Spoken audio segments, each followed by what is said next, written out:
आणि सीआयडीची टीम म्हटल्यावरती like they are, त्यांचा जो ऍक्टिंगचा जो टीम आहे ना, ती कमाल टीम आहे. तर मी ज्यावेळेस केलं तर मला 13-14 वर्ष त्यावेळेस ऑलरेडी झालेली होती त्या सिरियलला.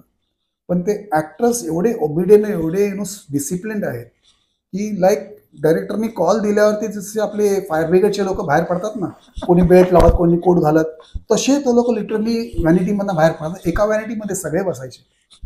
आणि शिवाजी साटम सरांनी मला खूप सपोर्ट केला तिकडे, लाईक की त्यांनी माझ्याकडे अगोदर निष्पाप सिरियल केली होती, तर त्यांनी खूप सपोर्ट केला की राजन कुछ नाही करलं की बिंदास करले. मतलब नॅचरली एकदम इतक्या वर्षानंतर थ्रिलर करायला गेला ते मी जर टेन्शनमध्ये होतो, पण ते मला मस्त करतोस आणि तुझ्या पद्धतीनेच तू कर, काही इकडचं हे स्टाईल अडॉप्ट करायची गरज नाही.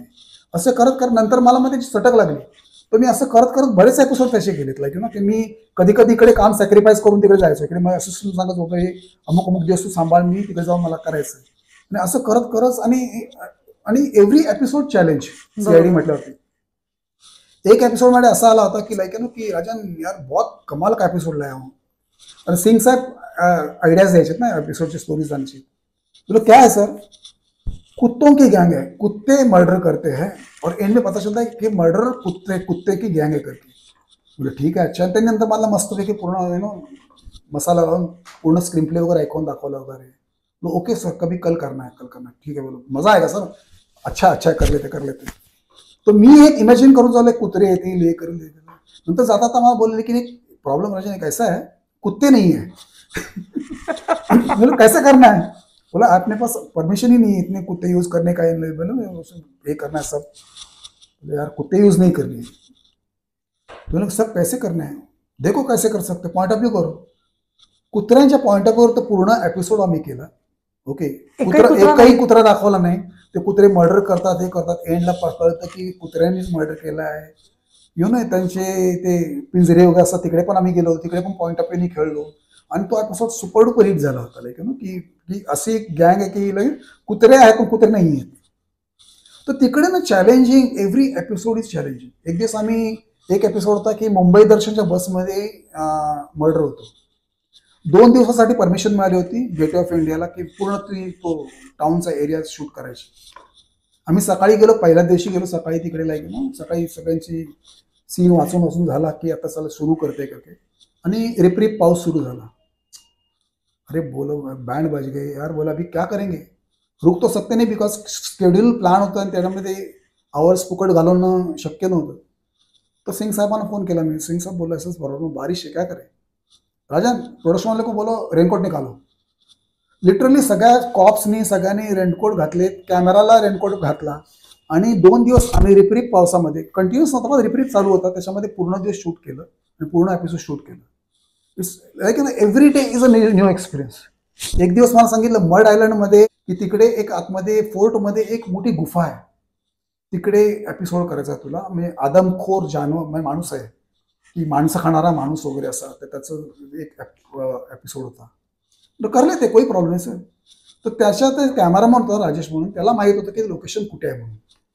बोलो मेरे को बता ना भाई, मैंने वो सिंह साहब बताते रहे यार. बोलता मैंने भी सर, मैंने बहुत सालों से किया नहीं, आज 15 साल पहले कुछ किया था शूटिंग सिंह साहब ने, अभी जाके देखते हैं उसका क्या हालत है. तर चलो चलते करके. आणि अशी गुफा होती, मोठं असं त्याला एक हे होतं, होल होतं, तिकडनं आतमध्ये जायचं होतं. तर आम्ही थोडंसं एक आतमध्ये 10-15 पावलं गेल्यानंतर काय लागतं, चिकट लागतं. तुला राजेश काय आहे नीचे, काय जमीन के, कारण आतमध्ये काय सोर्स नव्हतं लाईटचं. तर आम्ही तसं रेकी करतो ना, म्हणजे शॉर्ट पूर्ण बघायला गेलो होतो. तर सर उपर देखो जरा. वरती बघितलं पूर्ण सिलिंगला वटवागळं लटकत होती, पूर्ण सिलिंगला. बरं उनकाही शीट आहे वनीची. बोला आता आलिया भोगाशी करायचं का. नाही कुछ नाही सर, लेकिन अंदर अच्छा साप मिलेगा. काय का साप मिलेगा यार. चलो चलते फिर भी. मग आम्ही गेलो, आतमध्ये गेलो वगैरे, बघितलं असं शॉट आहे. आणि शॉट असा होता की लाईक तिकडनं दया त्यांची पाठ काढतो, पुढे आदमखोर तो आहे माणूस आहे, त्याच्या मागे दया लागले, त्याच्या मागे आमचा कॅमेरा आहे. असं करून ते धावायचं मागे. आणि जवळजवळ एक स्ट्रेच होता, तो जवळ 100-1 फुटाचा स्ट्रेच होता, तो धावत जायचं. आणि बाहेर कॅमेरा लावला होता, दुसरा कॅमेरा लावला होता. तिकडे आम्ही काळा कपडा लावला होता, पूर्ण कव्हर केलं होतं.